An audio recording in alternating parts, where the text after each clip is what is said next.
하나님 말씀 누가복음 22장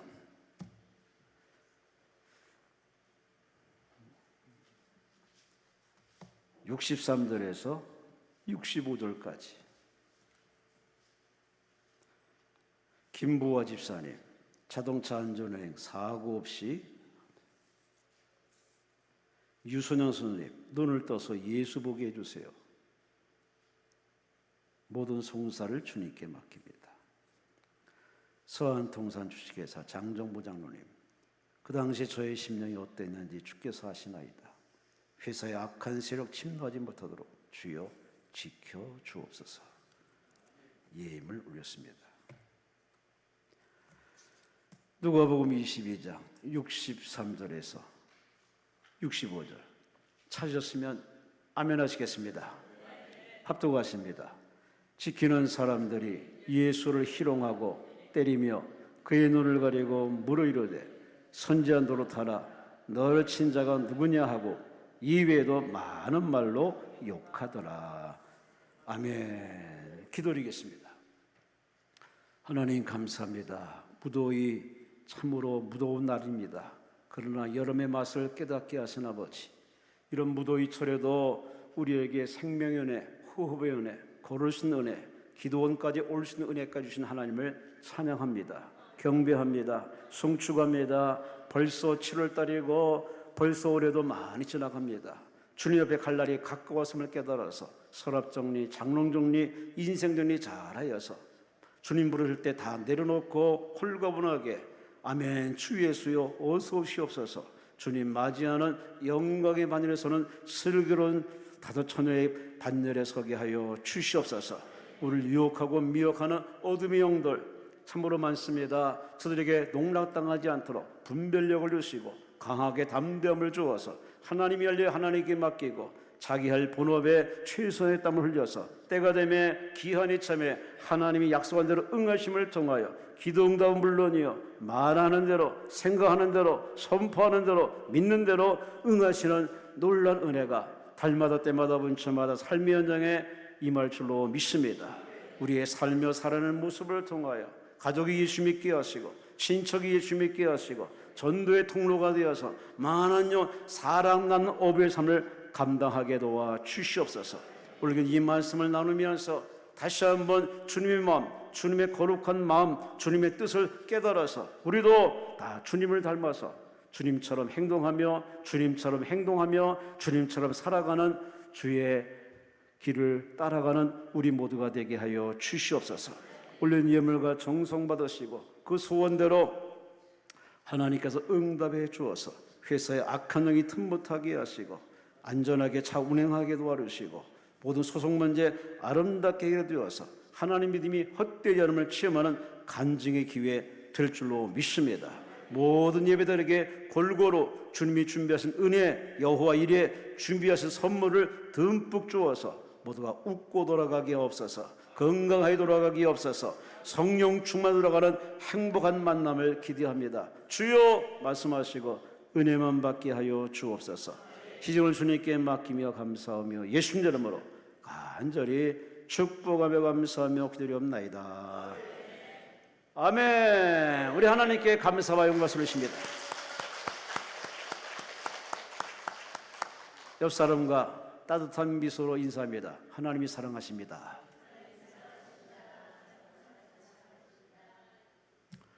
본문 말씀을 가지고 침묵의 영성이라는 제목으로 함께 은혜의 말씀을 나누겠습니다. 제목을 따라합시다. 침묵의 영성. 무거운 단어지만 그러나 꼭 이 말씀을 전할 수밖에 없는 이 시간입니다. 왜 그럴까? 말이 많은 세상입니다. 참 말이 많아. 말 잘하는 사람 말 잘하는 말로 아주 세상을 그저 이렇게 채웁니다. 뒤질세라 그렇게 자기 소견을 발표하고 또 자기 말을 그렇게 해댑니다. 어찌 보면 말의 홍수시대입니다. 어찌 보면 차라리 말 안 하고 가만히 듣는 게 더 나을 때가 있습니다. 여러분 어떻게 생각하십니까? 아무리 떠드는 사람도 이때가 되면 조용해집니다. 어느 때인지 아십니까? 장례식장. 사랑하는 가족이 떠날 때, 친구가 떠날 때, 지인이 떠날 때, 그 엄숙한 그 장례식장 앞에서는 다 뭘 믿건 누굴 믿건 간에 다 엄숙하게 몸과 마음을 다소곳이, 그리고 그를 지켜보면서 그 장례장에 설교하시는 목사님의 소리를 귀담아 듣습니다. 김소일 씨는 말과 침묵이라는 책에서 이렇게 우리에게 말해줍니다. 우리는 죽음 앞에 경건합니다. 웬만해서는 허물을 말하지 않습니다. 누군들 삶에 얼룩이 없겠습니까? 죽음 앞에서는 다 거론하지 않습니다. 한평생 짊어졌을 삶의 무게를 헤아리며 삼가 고개를 숙입니다. 고단했던 한 생애를 내려놓고 영원한 안식을 누리도록 기도할 뿐입니다. 저는 장례를 많이 치러봐서 이 장면을 고스란히 이해가 됩니다. 모두가 집중합니다. 남의 일이 아닙니다. 나도 저렇게 들어가겠지. 나도 이렇게 죽은 뒤에 사람들이 와서 장례 치러주겠지. 그게 전부가 아닙니다. 죽음 뒤에 어디로 가냐가 중요합니다. 많은 사람들은 더 좋은데, 더 좋은 나라, 아주 쉽게 평이하게 얘기하지만 그건 사람들이 얘기입니다. 사람들이 가는 세상은 아마 눈 뜨면 깜짝 놀랄 겁니다. 왜? 천국이 아니기 때문에. 이렇게 우리 장례식장 앞에서 할 말을 다 내려놓고 고인을 추모하며 나는 남은 인생 어떻게 살 것인가 반성을 해볼 수밖에 없습니다. 장례식장은 이렇다 하더라도 우리 일상생활에 보면은 사람이 감정의 동물이고 배운 지식이 있고 인생 가락이 있다 보니까 또 입이 있다 보니 말을 해야 되고 말 표현을 되고 자기 주장을 해야 됩니다. 그것이 당연한 거 아니겠습니까? 그런데 때로는 나는 그 사람에게 얘기했는데, 나는 이 이야기를 피력했는데 상대방이 입 꽉 다물고 쳐다보고 얘기 안 할 때 속 터질 겁니다. 어느 시인이 이렇게 노래합니다. 침묵, 기가 막혀, 말문이 막혀. 아주 간단한 얘기입니다. 기가 막히고 말문이 막히는, 좀 얘기했으면은 어느 정도 알겠는데 얘기도 안 하고 그냥 그렇게 입 꽉 다물고 있습니다. 이게 상대방의 침묵을 나갈 때 또 우라통이 치밀고 꼭지가 도는 게 이만저만이 아닙니다. 그런 경험이 아마 한두 번쯤 있을 겁니다. 그런데 때로는 말을 표현하는 것이 좋기도 하지만 때로는 이 말이 오히려 오해를 낳고 또 다른 오해를 낳아서 차라리 말 안 할 때가 낫습니다. 나는 현명하게 나이 들고 싶다라는 책을 쓴 장성숙 씨, 책에서 이렇게 자기 인생의 아마 경험담을 얘기하는 것 같습니다. 사람들은 모든 것을 다 말하는 게 아니고 일부분만 말합니다. 일부분만. 당연히 듣는 쪽에서는 모든 것을 다 아는 게 아니고 극히 일부분, 그 사람의 얘기만, 단어만 트집 잡고 그 사람 마치 다 아는 것처럼 그렇게 쏟아내는 경우가 많으니 이론에서 갈등이 참 많아진다고. 그래서 가능한 입을 다무는 게 좋은 일이 있겠다, 이런 말이 나오지 않았을까. 저자는 이렇게 필요하고 있습니다. 말해봤자 소용없고 말해봤자 또 열받게 하니까 차라리 입 다무는 게 훨씬 낫다. 참 침묵은 힘이 대단합니다. 침묵은 상대방을 열받게 하고 화나게 하고 꼭지 돌게 하지만, 그러나 때론 침묵이 그 말이 없는 그 말 없는 말이 오히려 더 묵직하게 상대방을 강타할 때가 있습니다. 김성리 씨는 꽃보다 붉은 울음이라는 책에서 말은 입을 통해 나오고 귀로 듣습니다. 때로는 묻지 않아도 알고 대답하지 않아도 들을 수 있는 말이 있는데 마음으로 하는 말은 마음으로 듣기 때문입니다. 멋진 표현 아닙니까? 말이면 다 말입니까? 아니에요. 말 같지 않은 말이 있어요. 그게 뭐냐? 마음으로 하는 말이 있습니다. 눈으로 쳐다보는 말이 있습니다.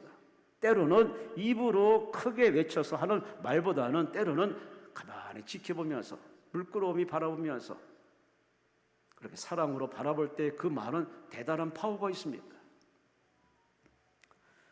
그래도 입을 열어서 말할 때 속이 시원하고, 여름철에 시원한 폭포수 밑에서 폭포수를 볼 때 그 시원함처럼 상대방이 마음을 표현하면은 참 시원한 건 이건 기본이고 당연한 것입니다. 근데 사회생활 하다 보면은 살다 보면 그런 일이 있습니다. 나는 표현하는데 상대방이 표현할 때 안 할 때가 있습니다. 이게 일상생활의 인간관계뿐만이 아니라 하나님과 나 사이도 마찬가지입니다. 우리는 하나님 앞에 기도하고 간구하지만 하나님께서 우리 기도에 때로는 묵묵부답일 때가 있습니다. 이수진 씨, 고미진 씨가 쓴 책에서 이렇게 어려움 속에서 하나님에게 이렇게 기도했답니다. 밤새 기도하는 날들이 있었습니다. 하나님, 저 좀 구해주세요. 간절히 기도하면 뭐든 들어주는 분이라면서요. 하면서 하나님 앞에 기도하고 기도했지만 하나님은 묵묵부답, 침묵, 계속 침묵했습니다. 나는 번데기처럼 웅크리고 앉아서 울다가 잠이 들었습니다. 길고 따뜻한 꿈을 꿨는데 나는 그저 하나님 앞에 작은 아이였다고. 기도 생활, 하나님을 믿는 신앙생활 하다 보면 이런 경험이 한 번쯤 다 있을 겁니다.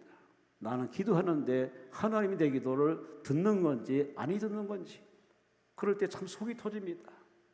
이것이 지금의 나의 감정뿐만 아니라 성경에도 있습니다. 시편 83편 1절 말씀에 하나님이여 침묵하지 마옵소서, 하나님이여 잠잠하지 마시고 하나님이여 조용하지 마소서. 와우, 진짜 화딱지 날 때가 많습니다. 하나님이 계시면 이러지 않는데, 하나님이 내 기도를 주시면 이러지 않는데, 도대체 왜 하나님께서 내 기도에 묵묵부답일까? 이거는 지금의 나의 아픔뿐만 아니라 옛날 다윗도 그랬고 솔로몬도 그랬고 바울도 그랬고 많은 신앙인들이 겪는 바로 영적인 고민입니다. 왜 하나님은 내게 응답하지 않는가? 하나님이 돌아가셨나? 아니죠. 하나님이 주무시나? 더더욱 아닙니다. 하나님 불꽃 같은 눈을 지켜보시고 살아계신데 왜 하나님께서 왜 굳이 말씀 안 하실까? 오늘 그 답을, 그 궁금증을 오늘 본문이 해석해 줍니다. 왜 하나님은 침묵하시는가? 왜 하나님은 침묵할 수밖에 없는가? 왜 하나님은 침묵으로 일관하시는가? 오늘 본문의 그 답을, 성경이 답입니다. 성경에서 그 답을 찾으시는데 오늘 본문에 예수님이 아무 소리 않고 가만히 비난을 받고 있습니다. 침뱉음을 당하고 뺨 따고 맞으면서 예수님께서 묵묵부답으로 가만히 계십니다. 마태복음 26장 63절에 이렇게 표현합니다. 예수께서 침묵하시거늘. 마가복음 15장 61절에 말합니다. 침묵하고 아무 대답도 아니하시거늘. 사실 이때까지 예수님의 모습 보면은 말을 참 잘하십니다. 바리새인 같지 않고 사두개 같지 않고 율법사 같지 않고 그 말에 따뜻함이 있고 정감이 있고 울림이 있고 그 말에 파괴력이 대단해서 그 말이 나올 때마다 사람들은 뒤집어지고 치유되고 죽었다가 살아난 기이한 일들이 참 많이 일어났습니다. 절대 예수님께서는 묵묵부답으로 가만히 계시지 않았습니다. 말을 하시고 표현하시고 강력하게 주신 예수님께서 오늘 본문에선 갑작스럽게 벙어리가 됐습니다. 아무 말도 안 하십니다. 사람이 정도껏 해야지. 패션 오브 크라이스트 영화를 보신 분은 예수님이 고문당하는 모습을 다 한 번쯤 엿봤을 겁니다. 멜 깁슨 그 감독은 그렇게 아주 리얼하게 표현했지만 여하간에 예수님이 그 봉변과 엄청난 학대를 당할 때 예수님께서 입이 있는데도 말하지 않습니다. 묵묵부답으로 받아내십니다. 그냥 스폰지가 되어서 고통을 다 받아냅니다. 참으로 예수님의 놀라운 모습을 볼 때마다 고개를 갸우뚱합니다. 왜 예수님은 답답하게 침묵하고 계시는가? 한 번쯤 표현할 수 있는데 말 한마디면 천지만물을 창조하신 하나님, 본체이신 하나님이 말 한마디로 뒤집어 놓고 팔을 뒤엎어서 새로운 시대를 만드시는데 굳이 하나님이 그런 열정을 내려놓으시고 가만히 지켜보십니다. 예수님의 침묵, 이거는 예수님이 우리를 죄에서 구원하기 위해서 어쩔 수 없는 고난의 길을 걷는 과정 속에서 필연적인 모습이지만, 그러나 이 시대 우리들에게 앞으로 남은 인생 살아가는 동안에 너는 이래야 된다, 너는 이래야만 된다 하는 어떤 제시, 방향을 주면 예수님의 제서이기도 합니다. 예수님이 왜 침묵하셨을까? 오늘 본문을 다시 한번 읽어보면 지키는 자들이 예수를 희롱하고 때리며 그의 눈을 가리고 무리를 대 선자 노릇하는 자여 너를 친 자가 누구냐 이외에도 많은 말로 욕하더라. 인권유린 물론이요, 학대는 물론이요, 강아지도 이렇게 때리지는 않습니다. 예수님은 그렇게 엄한, 그렇게 참으로 핍박과 고난을 받으면서 예수님께서 입을 다물고 계십니다. 왜 그랬을까? 이것을 일찍이 이사야 선지자가 그걸 미시 성령에 감동받아서 기록한 글에 그 답이 있습니다. 이사야 53장 7절로 8절 말씀에 그가 곤욕을 당하여 괴로울 때도 입을 열지 아니했으며 도상으로 끌려가는 어린 양과 털 깎는 자 앞에서 잠잠한 양같이 그 입을 열지 아니했도다. 누가 생각하기를 그가 살아있는 자들의 땅에서 끊어지면 마땅히 형벌 받을 내 백성의 허물 때문이라 하였으리요. 이사야 선지자를 성령에 감동받아서 이 글을 쓰면서 장차 예수님이 이 땅에 오셔서 이 모습을 연상하면서 이 글을 씁니다. 저가 입 다물고 있는 거는, 저가 채찍 맞으면도 봉변당해도 침묵으로 일궈가는 것은 바로 내 백성의 허물 때문이라. 죄 없는 분이 이 땅에 오셔서 죄를 뒤집어 쓰시고 죄인의 값을 치르기 때문에 예수님은 할 말이 없습니다. 그냥 당하십니다. 그냥 받으십니다. 그냥 받아내십니다. 참으로 예수님의 침묵을 부를 때 많은 사람들이 지식의 눈으로, 경험의 눈으로 바라보니 예수님의 행동이 전혀 이해가 안 됩니다. 여러분은 지금의 여러분의 인생을 뭘로 바라보십니까? 여러분의 나의 눈으로, 배움의 지식의 눈으로, 경험의 눈으로 바라보면 인생이 묘하게 보일 겁니다. 마음에 안 들 것 뻔하게 보일 겁니다. 그건 지극히 여러분이 바라보는 여러분입니다. 그러나 하나님 바라보는 여러분은 지극히 다릅니다. 너무나 다릅니다.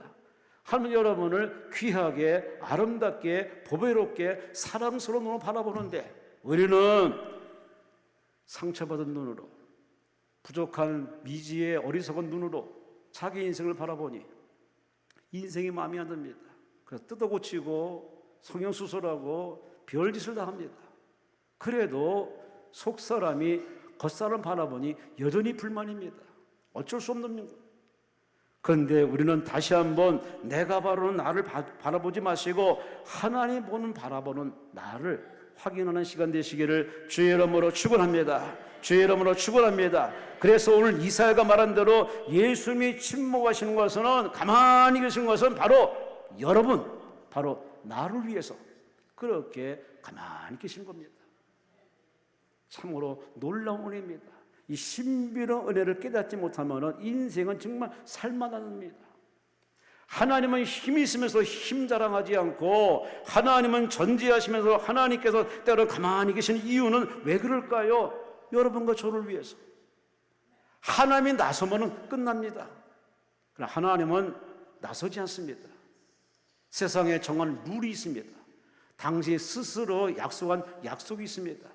그러므로 그 룰과 약속을 지키기 위해서 하나님의 영광을 위해서 때와 기한에 맞추어서 하나님은 그때까지 잠잠히 기다리십니다. 또 우리는 거꾸로 너무 조급합니다. 너무 조급합니다. 온 지구촌이 대한민국의 언어를 많이 알죠. 가장 많이 하는 언어 빨리빨리. 정말 빠릅니다. 그러나 다시 한번 여러분은 그 빠름을 좀 내려놓으시고 속도보다 중요한 것이 방향이라고, 플러신학 총장을 20년 동안 했던 리처드 마우시가 이렇게 얘기했습니다. 요즘 기독교인들의 신앙이 너무 빠르다. 하나님을 너무 빠르게 강요한다. 맞아요. 하나님은 시간과 때와 룰과 질서에 맞춰 섭리하는데 우리는 마음이 조급해. 몸을 핥히고 가슴을 핥히고 심지어 상대방까지 핥혀대면서 자꾸 뭔가 시도하지만은 이건 무모한 짓입니다. 아니에요.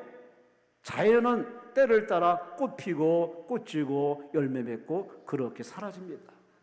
유달리 사람들은 이 판을 자꾸 뒤엎어버립니다. 질서를 무질서로, 정의와 공의를 무질서하게 뒤엎어버리는 행위를 참 많이 합니다. 그래서 이 지구촌의 문제는 동물이 아닙니다. 자연이 아닙니다. 이 지구촌의 문제는 바로 사람, 여러분과 내가 문제입니다. 내가 눈을 감으면 세상은 잠잠합니다. 내가 눈을 뜨니 빨주노초 파는 봅니다. 마음에 드는 사람, 마음에 안 드는 사람, 죽일 놈, 살 놈, 이분법으로 내 마음이 그렇게 보여집니다. 이것을 보니 역시 인간은 별 수 없는 죄인, 하나님이 간섭하지 않으면 죽을 수밖에 없는 죄인, 우리는 저절이 뼈저리게 통과하면서 이 인생을 지금 걸어가고 있습니다. 오늘 설교 제목은 침묵의 영성입니다. 침묵이란 말을 하지 않는 걸 말합니다. 영성이란 신령한 품성과 성결을 얘기합니다. 바로 예수 믿는 사람으로, 그리스도의 신부로서, 하나님의 자녀로서, 부름받은 새 사람으로서 그야말로 하나님의 품성과 그런 자질을 가지고 살아가는 성도가 되어야 되는데 과연 그러냐 그 말입니다. 무급한지 우리 하나님 앞에 급한 마음으로 다그칩니다. 그럴 때 하나님은 잠잠히 바라보십니다. 여러분이 부모를 상대하고 어릴 때 부모를 상대하다 보면 참 나는 발을 동동 구르는데 부모는 그렇게 때로는 기다려라, 기다려, 지금 때가 아니야. 자꾸 이렇게 발을 동동 구르면 때로는 부모 그냥 가만히 쳐다보기만 합니다. 왜 그랬을까? 본인이 부모 되면 알아. 본인이 어른 되면 알아. 아, 이게 다 때가 있구나. 시간이 되는구나. 마찬가지예요. 하나님 여러분의 주고 싶은 그 안달난 마음이 성경 66권에 아주 넘쳐납니다. 당신의 아들까지 십자가에 내어주는 하나님이 뭐 부족하다고, 뭐 아깝다고 여러분에게 제때 응답하지 않겠습니까? 그런데 하나님은 주고 싶지만 당신이 정한 룰과 법칙, 원칙이 있습니다. 당신으로 그 질서를 깨트리고 싶지 않고 그걸 이루어야만 그러한 하나님의 마음이다 보니 하나님은 발을 동동 구르는데 천년을 하루같이, 하루를 천년같이 우리를 데려가고 싶은 그 하늘에서 내려오실 그 마음을 자제하면서 기다리신 이유, 그 마음을 헤아려 보십니까? 우리는 그런 하나님의 마음을 헤아리지 못하고 당장 해결되지 못하는 문제, 치유되지 못한 지금의 안타까움 속에 하나님 앞에 발을 동동 구르는데 그런 의미에서 오늘 침묵에 대해서 한번 생각해 보려고 합니다. 왜 예수님이 침묵했을까? 그 침묵의 세계로 들어가서 그 침묵의 세계에서 과연 예수님이 뭘 하고 계셨는지, 뭘 꿈꾸고 계셨는지, 무엇을 이루고 있는지 그 점을 함께 생각해 보려고 합니다. 첫째, 침묵은 예수님이 그렇게 잠잠히 기다리고 계신 바로 하나님의 일하는 시간을 보여주고 있는 겁니다. 무슨 일이냐? 하나님의 착한 일, 선한 일, 당신이 정한 착하고 선한 일을 이루기 위해서 지금 하나님이 잠잠히 기다리는, 마치 김치가 묵은지가 되듯이, 숙성하듯이, 고기를 숙성시킬 때 맛있게 그렇게 먹을 수 있듯이 지금 하나님이 때를 기다리면서 무르익기를 기다리는 숙성하는 시간이 바로 지금 하나님이 잠잠히 기다리는 시간입니다. 내 시간이 아니라 하나님의 시간. 하나님 지금 기다리고 있습니다. 여러분도 기다리지만 하나님은 더 기다리고 더 기다리십니다. 이해되시면 아멘. 이해되시면 아멘. 마가복음 4장 29절 말씀에 곡식이 다 익어야 추수의 때가 되면은 낫으로 거둬들인다고 했는데 맞아요. 익어야 거둬들이시, 익어야 때가 익어야 무르 익어야 숙성되어야 먹는 거 하나님 일하시는데 아직 때가 안 됐어요. 나서면 끝납니다. 하나님이 감정을 표출하면 끝납니다. 하나님은 자제하시고 절제하시고 기다리십니다. 성경 속의 하나님은 일하시지만 때로 하나님은 기다리십니다. 이 기다림의 세월을 우리는 많이 놓쳐버립니다. 아니에요. 다 시작이 있고 끝이 있지만 시작과 끝 속에는 과정이 있는 겁니다. 이 과정을 여러분이 어떻게 상대하느냐, 어떻게 소화하느냐에 따라서 결과는 다를 수밖에 없습니다. 이사야 53장 5절 말씀에 분명히 얘기합니다. 그가 찔림은 우리의 허물 때문이요 그가 상함은 우리의 죄악 때문이라. 그가 징계를 받음으로 우리는 평안을 누리고 그가 채찍에 맞음으로 우리는 나음을 받았도다. 저가 침뱉음을 당하고 조롱을 당하고 학대를 당하고 무지막지하게 그렇게 핍박당하는 예수님이 입을 다무신 이유는 바로 저와 여러분들의 죄, 허물, 죄악 이걸 청산하는 과정이다 보니 마귀는 계속 입 벌려라 소리쳐라 너는 전지하지 않느냐 넌 전정하지 않느냐 자꾸 옆에서 옆구리를 걷어찹니다. 그럴 때마다 예수님은 비명을 지르지 않고 그렇게 쓴소리를 하지 않고 예수님은 참아냈습니다. 속으로 삼키십니다. 바로 여러분과 저를 사랑하기 때문에. 할렐루야, 할렐루야. 내가 멈춰있다고 그분이 멈춘 거라고 느끼십니까? 대단한 착각하지 마세요. 지구는 계속 자전거와 공전하면서 돌아가고 있습니다. 봄, 여름, 가을, 겨울 이 지구처럼 절대 멈추지 않습니다. 멈추면 끝이기 때문에 계속 돌아갑니다. 한 세대가 오면 한 세대 가는 인류 역사도 계속 순환이 되고 있습니다. 그러니 이것을 정하시는 하나님의 그 마음에 들어가면 하나님은 절대로 멈추지 않습니다. 계속 일하고 계십니다. 잠시 멈춘 듯 보이는 예술이지만 그러나 예수님은 지금 그 때를 참고 기다리는 겁니다. 십자가에서 완성하는 때를 위해서, 부활한 때를 위해서, 하나님의 영광을 드러내기 위해서 참아내고 기다리는 하나님의 시간, 무르익는 숙성되는 시간을 오늘 본문에 표현하고 있습니다. 여러분은 이런 하나님의 마음에 얼마나 이해하십니까? 우리 살다 보면은 부모는 다 그렇지 뭐 하면서 자기 마음이 다 정당하고 그것이 온당한 줄 압니다. 그러나 한번 살아보시라고, 한번 어른 돼서 한번 살아보시라고. 어른이 아무나 되나? 저절로 되나? 나이 먹었다고 어른입니까? 아니에요. 산전, 수전, 공중전, 우주전 심각한 전쟁터를 누비고 정글을 누비고 싸워내고 이기고 그 많은 경험을 겪고 나서 부모들은 나중에 할 말이 없습니다. 말 안 하고 그냥 바라보고 기도할 뿐입니다. 욥기서 23장 8절 10절 말씀에 욥이 고통 중에 이렇게 외칩니다. 내가 앞으로 가도 그가 아니 계시고 뒤로 가도 보이지 아니하시고 그가 왼쪽에서 일하시나 내가 만날 수 없고 오른쪽에 돌이키시나 배울 수 없구나. 그러나 내가 가는 길을 그가 아시나니 그가 나를 단련하신 후에는 내가 순금같이 되어 나오리라. 할렐루야. 욥의 신앙과 나의 신앙의 차이점이 바로 여기서 분명히 갈라집니다. 욥도 똑같이 갈등하고 아주 힘들어합니다. 왜? 응답이 없으니까. 그런데 그는 그래도 이것만은 놓지 않습니다. 믿는 사람의 믿음을 놔버리면 끝나기 때문에. 그러나 내가 가는 길을 하나님이 아시나니 나를 단련하신 후에는 순금같이 정금같이 빛나게 해주시리. 이 절대 희망의 끈을 놓지 않고 참아내고 버티고 기다렸던 욥의 신앙. 그래서 하나님 욥을 칭찬하신 겁니다. 여러분, 하나님을 상대하는 우리들은 하나님을 상대할 때 좀 인내심이 필요합니다.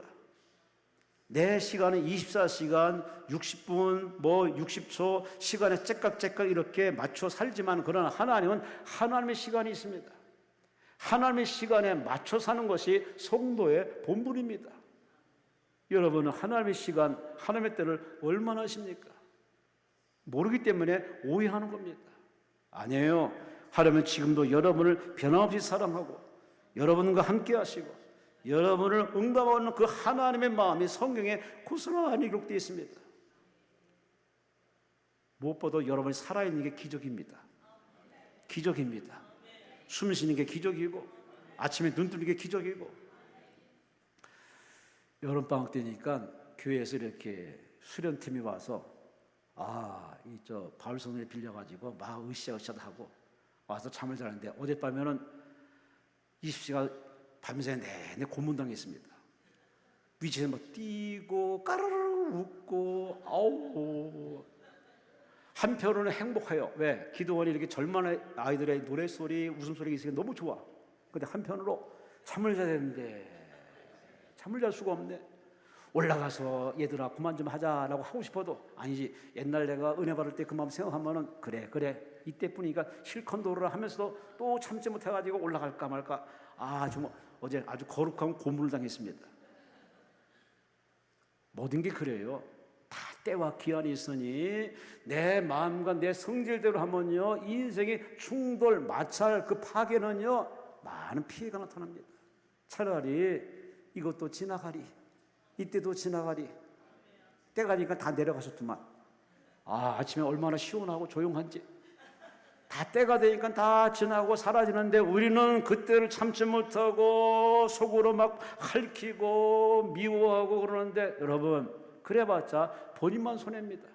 하나님은 하나님의 때에 맞춰 여러분을 사랑하시고 축복하시고 치료하시고 응답하십니다. 할렐루야. 참 지금 이렇게 좋은 자리, 오신 강사님들이 늘 하는 말입니다. 이렇게 좋은 자리 처음 봤다고. 사실 이 예배당 자리가 예배 분위기가 아닙니다. 근데 총괄 원장님이 여러분을 배려해서 이렇게 정말 다 투자를 해서 이렇게 저 뒤에까지 시원하게 냉방 빵빵하게 틀면서 편안하게 앉아서 기도하다가 쉬다가 기도하다가 쉬다가 그렇게 하라고 이렇게 좋은 자리에 마련했는데, 사실 이 자리는요 무릎 꿇고 기도하고 울고불고 잠을 자면서 그렇게 기도했던 눈물이 젖은 아름다운 성전입니다.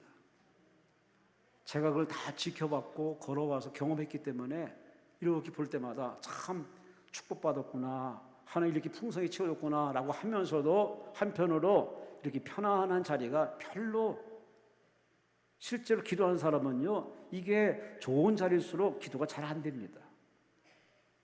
자리가 아주 엉성해지고 불편해야 기도가 세게 나오고 바르게 나오고 더 뜨겁게 나오지, 편안하면요 잠만 오지 별로 그렇게 온전한 기도를 못합니다.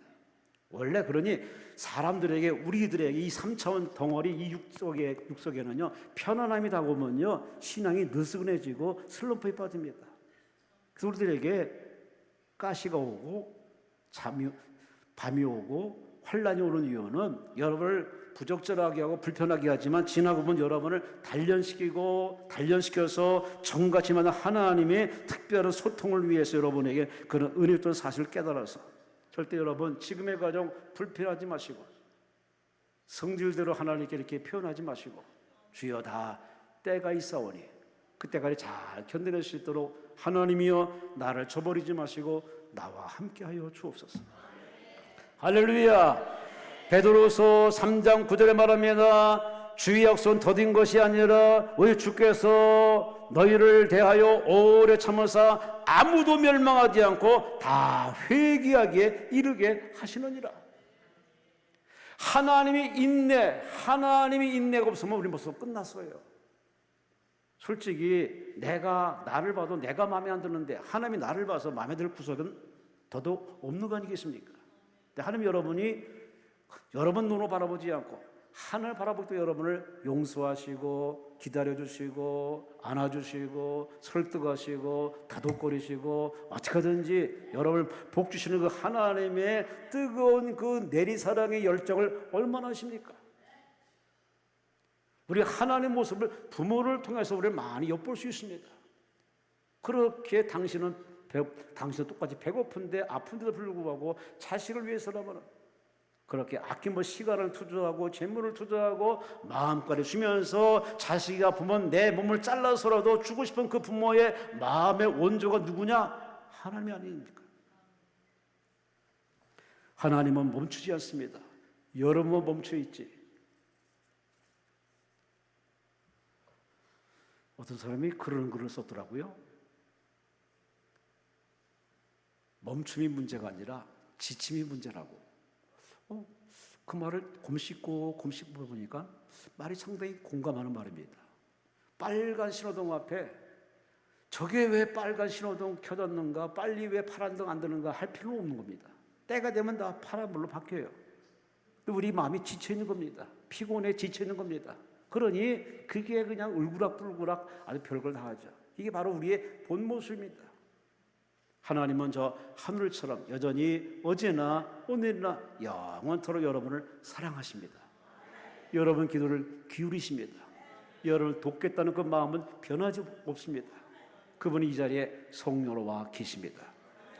두 번째, 우리 예수님이 침묵하시고 하나님이 침묵하는 것은 하나님이 죽어서가 아니라 잠을 주무셔서가 아니라 하나님이 바로 예수님이 침묵하신 오늘 본문의 모습은 예수님이 입이 없어 말하는 게 아니라 지금 저들의 소리를 지금 듣지 않는 것입니다.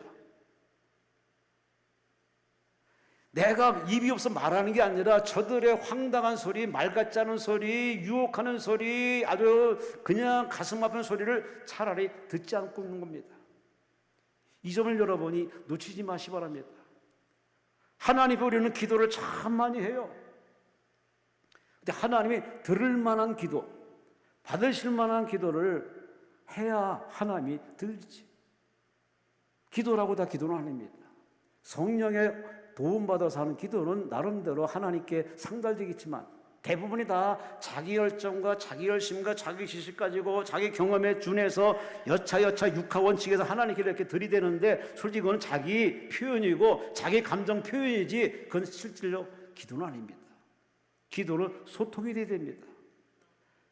내가 기도하는 분이 누군지를 알아야 되고 그분 앞에 기도하는 내가 누군지를 아는 사람은 기도의 바로 선과 후가 다를 수밖에 없습니다. 기도 내용이 다를 수밖에 없습니다. 때로는 그걸 자꾸 잊어버립니다. 나이 들면은 치매가 문제도 영적 치매 걸릴 때가 많습니다. 하나님은 두려운 하나님, 공의의 하나님, 심판주 하나님, 나를 창조한 하나님, 당신의 목적을 위해서 나에게 적합한 은사를 주어서 이 땅에 태어나실 그 하나님의 의도는 전혀 잊어버리고 왜 나를 이렇게 만들었습니까? 라고 하나님께 들이대는 그 자체가 벌써 창조성을 부정하는 것이고 자기 존재하는 이유를 스스로 부정하는 꼴입니다. 아니에요. 다 저마다의 태어난 이유가 있고 사명이 있고 달란트가 다릅니다. 목사도 다 똑같지는 않습니다. 저마다의 달란트와 은사가 다르다. 저 여러분들은 자기 소명과 사명이 뭔지를 알아야 되기 때문에 우리는 무작정 하나님 앞에 왜 응답이 없냐고 하지 말고 스가랴 7장 13절에 이렇게 말했습니다. 내가 불러도 그들이 듣지 아니한 것처럼 내가 너희들의 말을 듣지 아니하리라. 하나님은 우리의 신앙을 가만히 보니 입만 살아있어. 표현만 해. 일방적인 통보만 해. 솔직히 이거는 하나님 앞에 기도가 아닙니다. 하나님 앞에 참 건방진 태도입니다. 알게 모르게 건방 떠는 모습이 참 많습니다.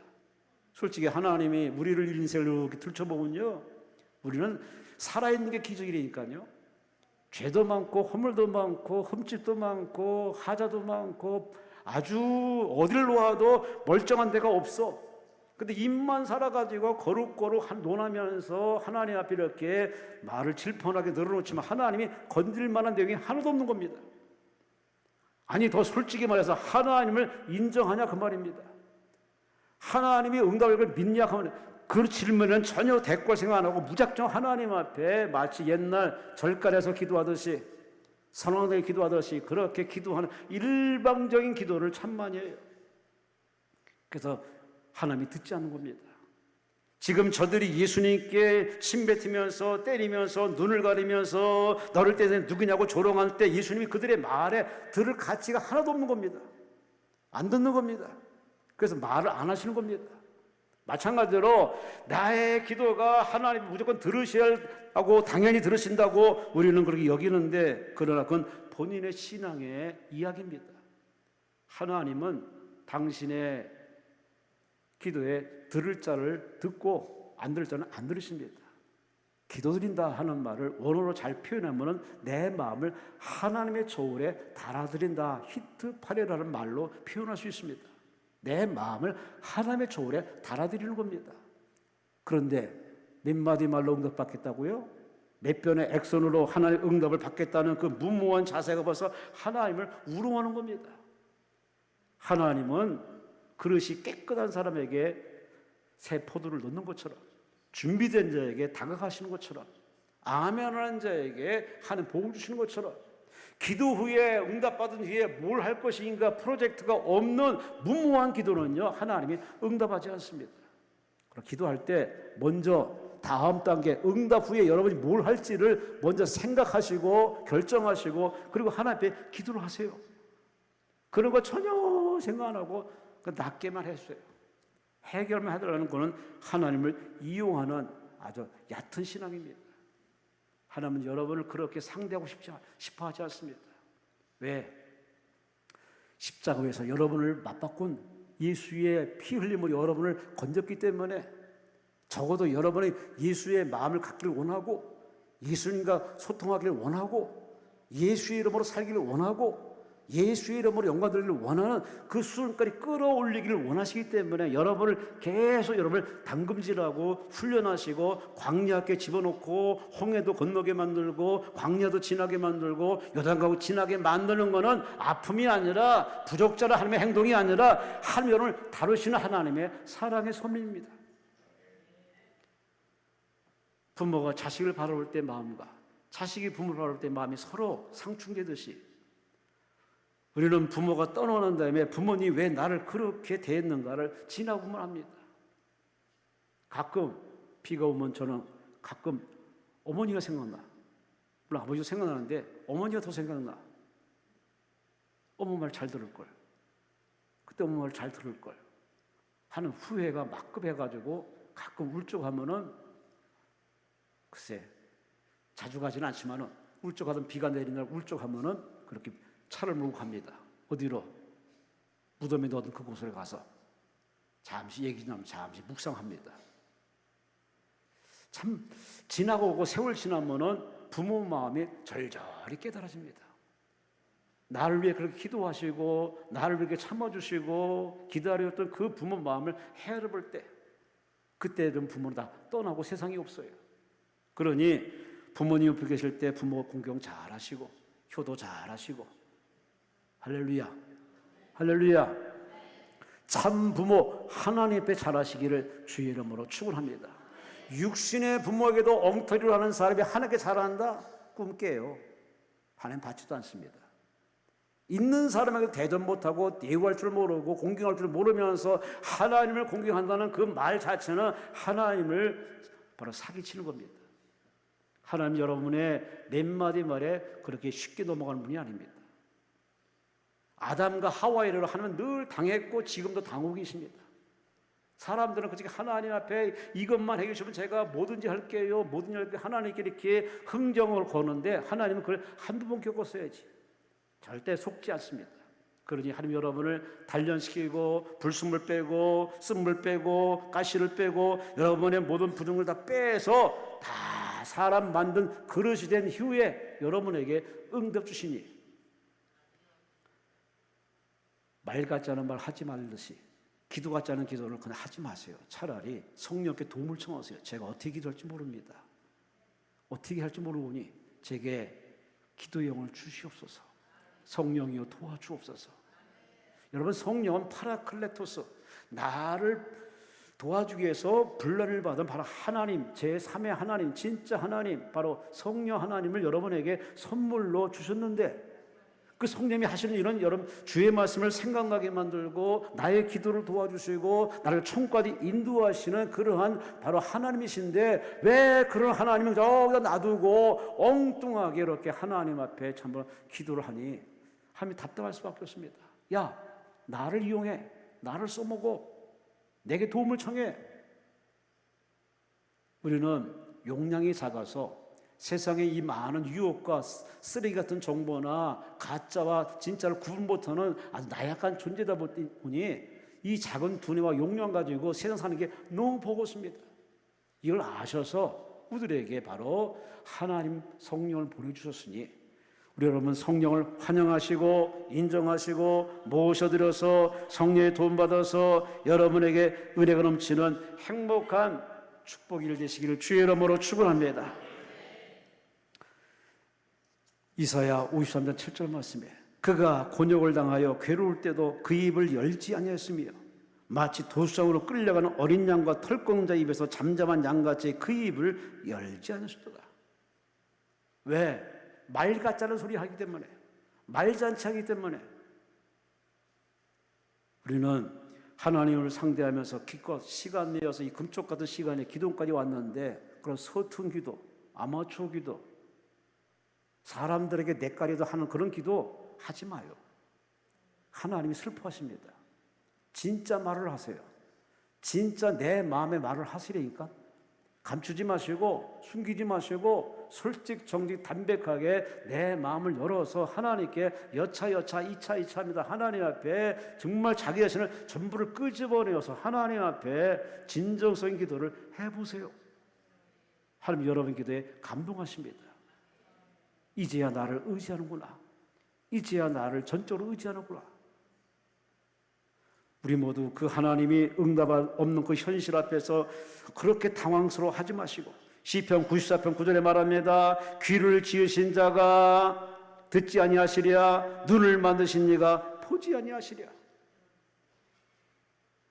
더 노골적으로 표현할까요? 내가 눈이 뭐 뼈냐? 내가 귀이 다쳤냐? 그런 식의 표현입니다. 내가 눈이 멀쩡히 살아있는데 내 귀가 여전히 살아있는데 왜 나에 대해 이렇게 불만이 많냐 그 말입니다. 솔직히 우리는 기도 안 하는 게 문제입니다. 일상이 기도가 되고 인생 자체가 기도가 되는데 우리 그저 주일날 1시간, 그것도 1시간이 뭐예요? 기껏해요 5분, 1분 그 반토막 기도 가지고서 하루를 산다, 한 달을 산다. 이거야말로 엉터리 인생 아닙니까? 기도는 그게 기도가 아닙니다.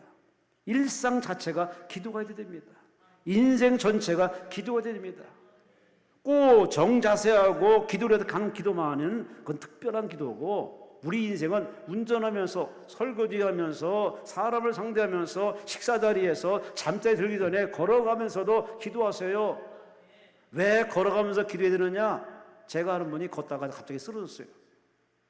다리가 아픈 게 아니에요. 갑자기 폭곡 꼬라져서 그야말로 병원에 다녀왔어요. 왜 그러세요? 나도 모르게 쓰러졌대요. 여러분 걷는 거 이거 밥심덕이 아니에요. 다 주님 여러분에게 생명연애, 호흡연애, 걷는 근력까지 다 여러분 챙겨주시는 덕으로 우리는 아직도 숨쉬고 존재하는 겁니다. 그리고 하나님 앞에 늘 눈 뜨고 기도해 보세요. 저는 어찌 보면은 눈 뜨고 기도하는 게 더 진정성 기도가 되지 않을까. 왜? 눈 감으면은 이꼴저꼴 다 보기 싫기 때문에 눈 감고 기도하지만 때론 눈 뜨고 문제가 있는데도 마음에는 그 사람이 있는데도 불구하고 여러분이 기도하는 마음을 가졌다면 그 사람은 대단한 사람입니다. 그 정도 레벨까지 우리는 기도가 올라가고 무르익어야 됩니다. 그래서 예수님께서는 이 땅에 오셔서 그렇게 기도하시는 거 봅니다. 예수님의 모습 보면 항상 기도하는 모습입니다. 기도를 안 해도 될 뿐이 굳이 기도하십니다. 왜 그랬을까? 여러분과 저에게 본이 되기 위해서. 기도해야 사는 것이 바로 인생의 에너지고 힘이고 파워고 그걸만이 천국 가는 길임을 우리가 가르치기 위해서 그렇게 예수님은 그렇게 우리들에게 얘야 말하지 않습니다. 기도하는 모습을 보여줍니다. 하도 기도 안 하기 때문에 베드로에게 야 내가 너를 위해 기도했다. 네가 시험 있는데 너를 기도했으니 너도 나처럼 기도하렴. 여러분 우리는 기도를 하되 그냥 습관적으로 기도하지 마시고 기도를 위한 기도하지 마시고 과거 기도형에 기도하지 마시고 미래형에 기도하지 마시고 지금 이 시간 하나님을 인정하는 기도, 하나님께 다 던지고 맡기는 기도, 하나님과 소통하는 기도, 하나님을 움직이게 하는 그런 파워풀한 기도를 성령의 도움받아서 늘 기도가 생활화, 습관화, 체질화, 일상화, 할렐루야. 여러분 인생 때문에 항상 지금은 기도 중입니다. 마귀가 보고 냅다 도망갈 수 있도록 늘 기도하는 여러분 되시기를 주의 이름으로 축원합니다. 마지막으로 가장 중요한 얘기를 하겠습니다. 바로 하나님이 침묵할 때, 예수님이 침묵할 때 그건 바로 또 다른 새 은혜 받는 새로운 은혜를 체험하는 하나님의 임재를 체험하는 소중한 시간입니다. 솔직히 내가 하나님이 나와 함께 한다는 것을 내가 체험하려면요 평범할 때는 잘 못 느낍니다. 잘 나갈 때는 잘 모릅니다. 다 내가 잘난 것 같고 내가 기회 좋은 것 같고 라고 자기에게 포커스를 맞춰서 자기식으로 표현합니다.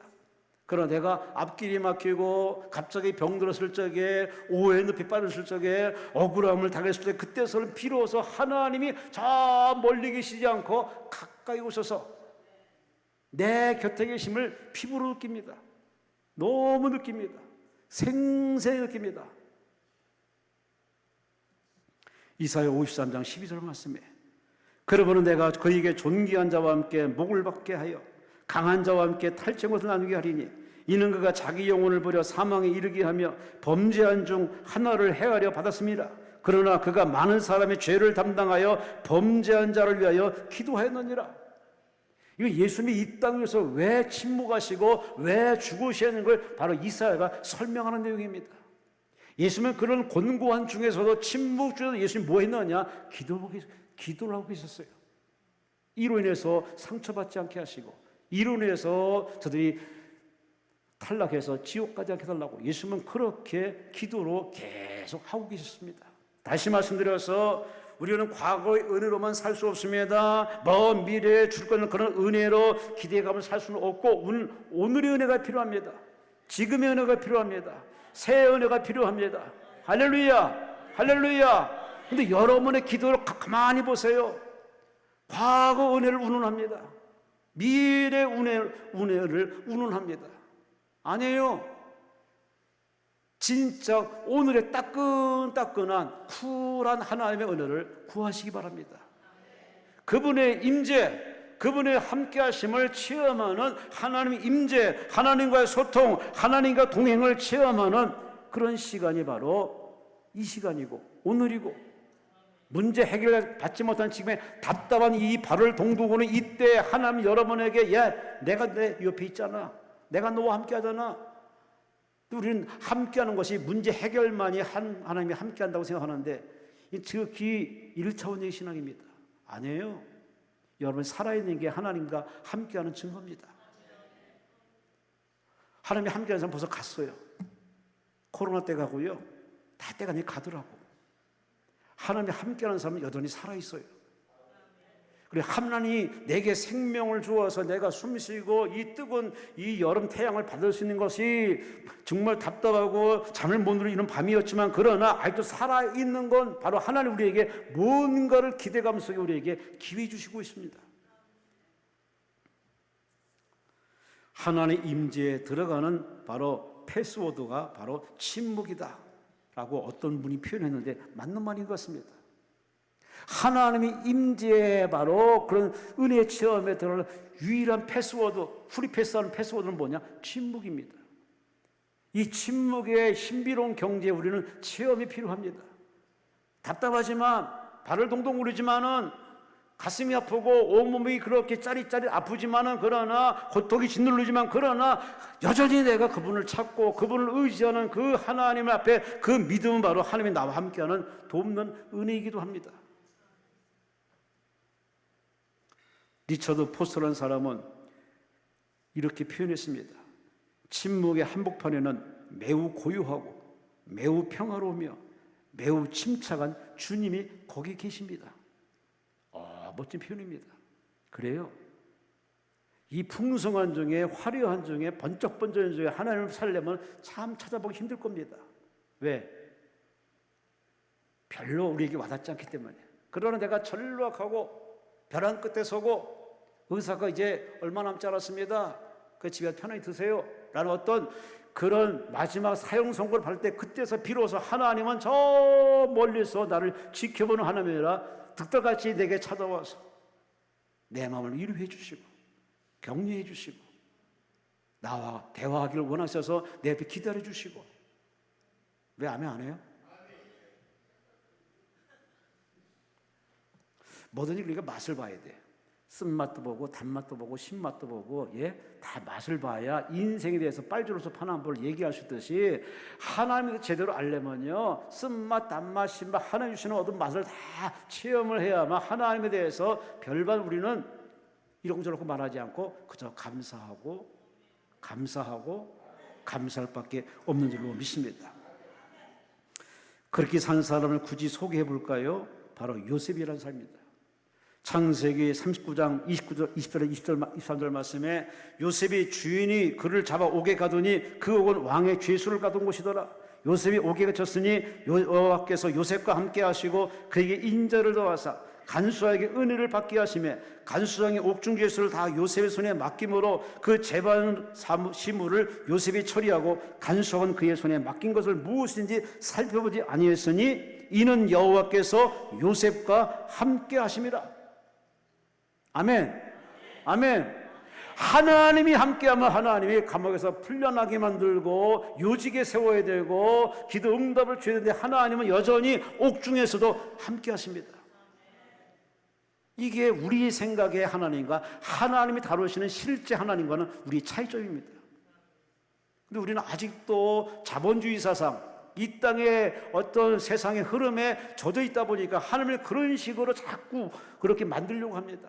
끌어내려가지고 그렇게 자기가 원하는 것에 맞춤형으로 응답해 주길 바라는데 그거 마저 하나님 앞에 참으로 교만 덩어리 아닙니까? 내가 원하는 세상이 아닙니다. 하나님 원하는 세상입니다. 내가 만들려는 세상이 아니라 하나님 만들어가는 세상입니다.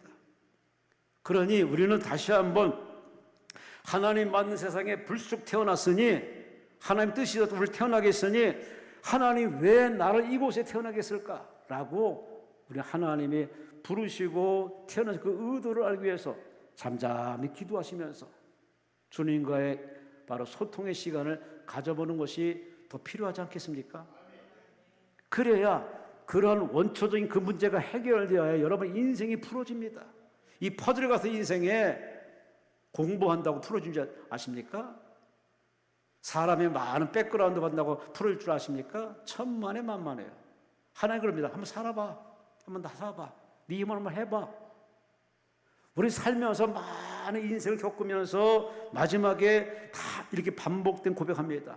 한숨, 후회, 눈물, 이 세 가지 3종 세트를 다 우리는 거둬들이고 있습니다. 이제는 늦지 않았습니다. 그 3종 세트를 이제 다 걷어치고 여러분이 하나님과 소통하며 하나님의 동행하심으로 형통하며 하나님 나를 어디에 넣든지 간에 하나님 거기에 이유가 있고 분명한 이유가 있음을 깨달아서 잠잠히 요셉처럼 하나님을 절대 신뢰하며 기도하며 인내하듯이 여러분도 그렇게 요셉 같은 마음으로 살아내시기 바랍니다. 이 요셉의 모습은 바로 이 땅 오실 메시아의 모습, 예수님의 모습을 미리 보여준 겁니다. 고난당해도 조롱을 당해도 가시밀려를 써도 옆구리 창을 찔름 받아도 오래 절규하면서 예수님께서는 십자가에서 내려오지 않습니다. 이유는 딱 하나입니다. 여러분과 저를 구원하기 위해서. 이것만 생각하면 우리는 안 먹어도 배부릅니다. 없어도 행복합니다. 참 아멘을 어지간히 안 하네. 아이고.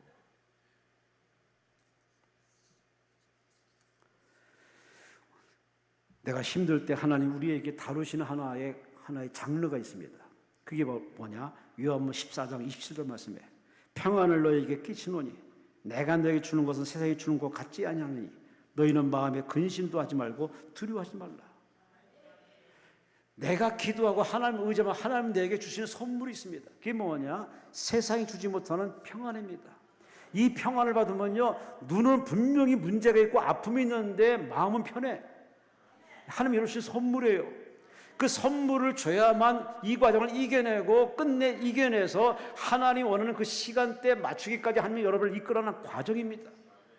그러니 하나님이 여러분이 이 평안을 주시는 과정이 뭐냐? 예배 시간이고 기도 시간이고 하나님을 찾는 시간이고 그분을 생각하면 하나님 여러분에게 문제 해결을까지 그 꼭지점까지 하나님 여러분에게 평안을 다루기 때문에 수월하게 가게 하십니다.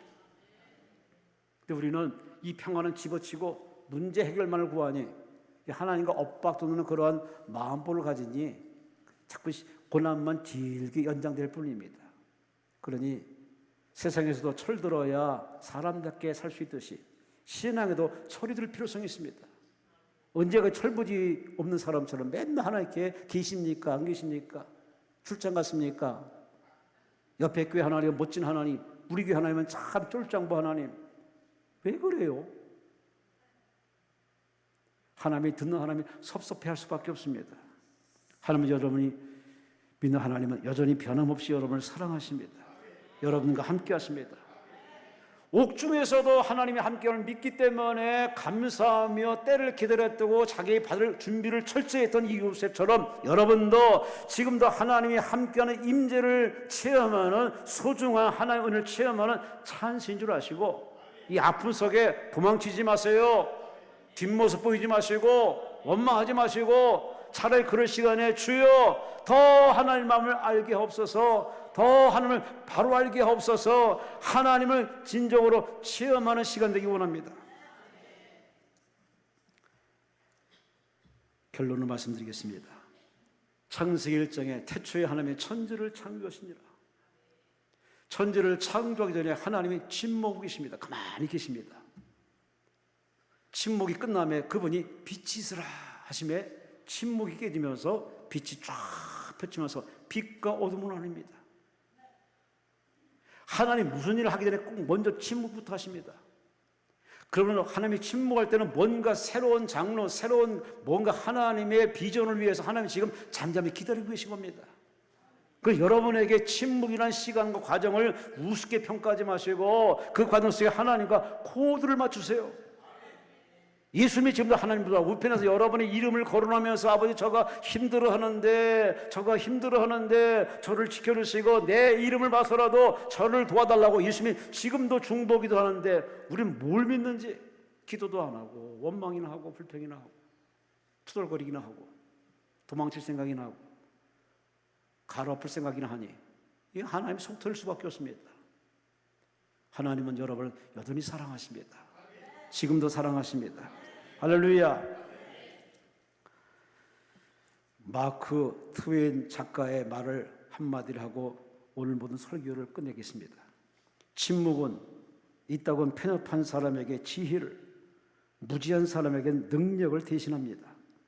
입을 열어 모든 것을 다 드러내기보다는 차라리 입을 다물고 바보처럼 보이는 편이 낫습니다. 침묵을 경청하는 것은 경이로운 일입니다. 여러분, 예수님이 하나님이십니다. 근데 가만히 침묵하고 계십니다. 마찬가지입니다.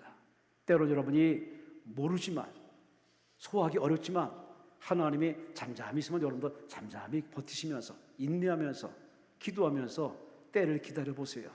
그릇 준비하세요. 반드시 여러분에게 놀라운 일, 새로운 일, 영광스러운 일을 여러분에게 선물로 안겨줄 줄로 믿습니다. 할렐루야, 할렐루야. 이 믿음 가지고 천국 갈 때까지 흔들리지 마시고 역주행하지 마시고 변절되지 마시고 끝까지 예수님처럼 다 이루었다 선포하는 것처럼 그렇게 인생 사명 다 마칠 때까지 완주하시기를 주의 이름으로 축원합니다. 주의 이름으로 축원합니다. 주의 이름으로 축원합니다. 주여 삼차하며 통솔로 기도합니다. 주여.